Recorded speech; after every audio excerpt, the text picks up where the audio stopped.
You're watching CW Montana. This is the MTN 9 o'clock news. Good evening. Thanks for joining us on this Friday. I'm Andrea Lutz. Tonight, a lot developing in the state of Montana, including this. We have revelations in sudden firing of the Billings Clinic CEO as sexual harassment allegations surface. We have the details ahead. Plus, school leaders in Kalispell are facing some tough decisions due to a massive budget shortfall. We'll tell you, though, why the superintendent is confident there is a silver lining. But first, Vice President Mike Pence is headed back to Montana, but it's not for a campaign. Plans are underway, and the Billings Police Department is already securing the city in preparation for the arrival of Vice President Mike Pence. Pence coming to Montana to take a closer look at Montana's meth epidemic. Senator Steve Daines gave Pence the invitation. He arrives Wednesday and will go to Riverstone Health, where the High-Intensity Drug Task Force and Yellowstone Substance Abuse will speak. Daines says fighting meth comes through a three-pronged approach: treatment, prevention, and enforcement. Montana has a crisis on its hands. Mexican meth is pouring into our state and tearing our families and communities apart.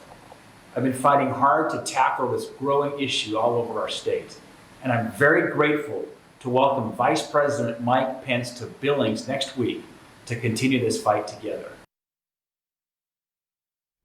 This event is not open to the public. The Billings Police Department is working out those details for delays and street closures. We'll be sure to tell you about those. New information tonight surrounding a massive congressional act to set aside and expand wilderness areas in Montana. The Blackfoot Clearwater Stewardship Act was introduced 2 years ago by Senator Jon Tester. Well, now he is bringing it back. The legislation would expand wilderness in the upper Blackfoot Basin. Today, Tester was at Kettle House Brewing in Missoula rallying for support. Bottom line is this is standalone that has timber cut in it, has recreation opportunities in it, and has wilderness opportunities. And it's really time that Congress steps up and listens to what's going on the ground, understands what can happen in the future if we don't do this, and does its job. Well, Tester says that he's worried with increased development, protection of Blackfoot lands will disappear within the next 10 years. Tonight, we are learning more about what led to the firing of the CEO of Billings Clinic as accusations of sexual harassment are now coming to light. The accusations coming from a former employee who says she was subject to near daily offensive sexual comments and conduct. Some comments even about her weight and appearance. She says the conduct was carried out openly in the presence of other high-ranking members of Billings Clinic. Then last February, the victim was demoted, prompting her to file an Equal Employment Opportunity Commission discrimination charge. In response, the attorney for Dr. Randall Gibb said the allegations are inaccurate and misleading, and the accuser was demoted due to performance issues. A Poplar man will spend 5.5 years in prison for the death of an infant. 28-year-old Dennis Redboy was sentenced in federal court in Great Falls in August of 2017. Court records say Redboy was taking care of a 6-month-old baby girl on the Fort Peck Indian Reservation. When the baby wouldn't stop crying, he placed the baby on her back, flipped her over by the foot, and then placed a heavy blanket over her. Another food-conditioned bear was euthanized, this time near Conrad, because of repeated conflicts and attractions to humans. Montana Fish, Wildlife and Parks say the black bear was previously caught destroying beehives on the Fort Belknap Reservation. The bear was then relocated to the west side of the Blackfeet Reservation. Officials say the bear was too conditioned, so it had to be put down. Governor Steve Bullock says Montana is gearing up for the 2019 fire season with about $38 million in the state fire fund, but there is more available. Today was the Montana Wildfire Outlook and Readiness Seminar, and Bullock said leaders can access another $16 million from an emergency fund.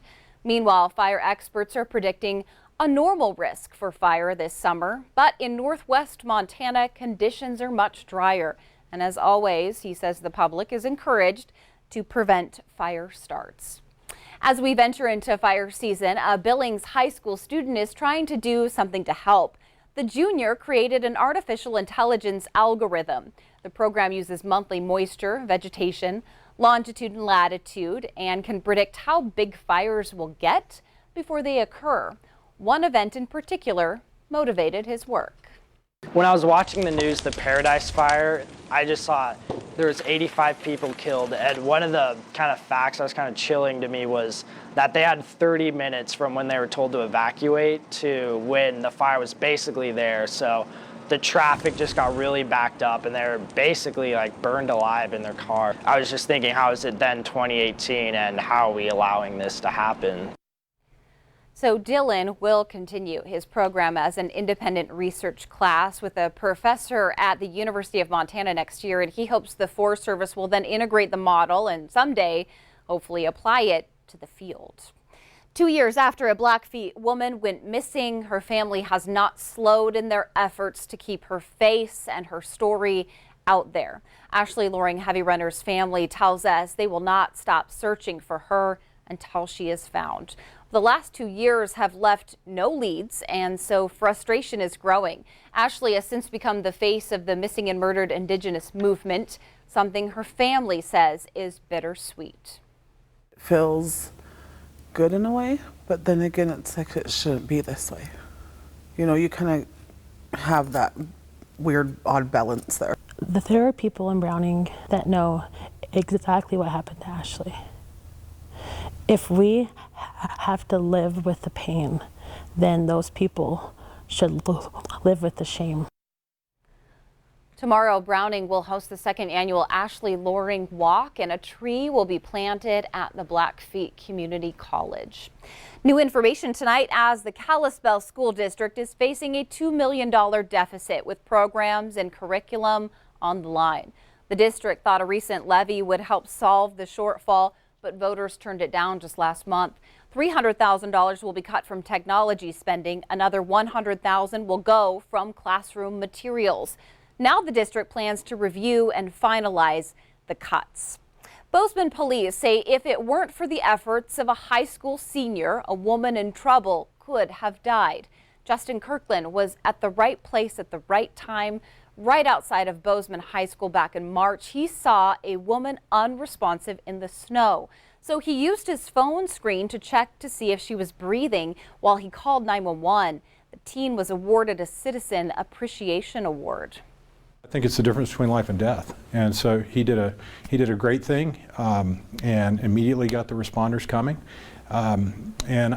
And when we see this out of someone that's in that in the high school age bracket, it's just really encouraging for the future. And the police chief says the woman was able to get the medical attention she needed, and just in the nick of time. We have all been watching with enthusiasm this week as Miss Montana takes part in the 75th anniversary of D-Day. However, one Missoula man knows every inch, every rivet of that historic plane. That's because for years, the master mechanic kept it in the air. MTN's Dennis Bragg has the story. Johnson Flying Service was very unique. When they hired a mechanic or a pilot, they wouldn't stay, usually they wouldn't stay with one airplane. If they were versatile and wanted to learn, they could fly a helicopter, they could fly any number of airplanes. When I started with the company in the winter of 59-60, we had roughly 40 airplanes and 9 helicopters. Look at the pictures in the Museum of Mountain Flying and you'll get an idea of the life Don McNack enjoyed, his colleagues, and those amazing aircraft. I made it a point to try to work on all of them, but I love the TBM, the Travel Air here, and the DC-3s, the older stuff. A career that saw him not only wrenching on aircraft in Missoula and Johnson's base in McCall, Idaho, but flying on a variety of assignments, even being tasked with loading hay off the Missoula airport and then hanging on for dear life in the cargo bay as loads were delivered to backcountry airstrips for the Forest Service. Oh, it's so reliable. In the hands of a good pilot, if you lost an engine and you weren't overgross and had to climb, they could usually make it to home port unscathed. And although there were some white-knuckled flights, especially in our mountain weather, the now christened Miss Montana and her sister planes were up to the task. The DC-3 was really ahead of its time. It's got a lot of good features. Keep in mind it was developed in the late 30s. It's really an all-weather airplane. The exception was during a blizzard in January 1962 when Governor Don Nutter was killed when his plane went down on a flight to Cut Bank. But they ran into very severe weather east of the mountains, and they lost a wing, which is unheard of on a DC-3. It's a good, strong airplane. That meant a winter of work for Don and his fellow A&P mechanics as the FAA issued an air directive ordering thousands of passenger-carrying DC-3s to be retrofitted. Thousands of rivets and new quarter-inch bolts, hooked up the cables, and away she went. Then we bought another airplane in and did the same. Noisy. Picture four guys, I'm one of them. Rap, tap, tap. Now the main noise in the old Johnson hangar has been the rebuilding of Miss Montana and the cheers as she's made her triumphant flight to France. But now in his late 80s, Don was helping but staying away from those rivet guns. Just clean up stuff and do very minor work. And it's kind of nice to do that. In Missoula, Dennis Bragg, MTN News. Nice work, Don. So if you want to see more of Miss Montana, you can visit the Museum of Mountain Flying. That's at the Missoula International Airport. Still to come on tonight's MTN 9 o'clock news, we have some good news for frequenters of the Missoula Market, the farmers market there, and shoppers in Butte may be in luck as well. We'll explain. But first, hey Bob, it is the weekend, so how's our weekend weather looking? We're going to be talking about severe thunderstorms in extreme eastern Montana, and in the western part of the state, we're going to be talking about snow and actually a winter weather advisory. We'll have all that coming your way in just a few more minutes.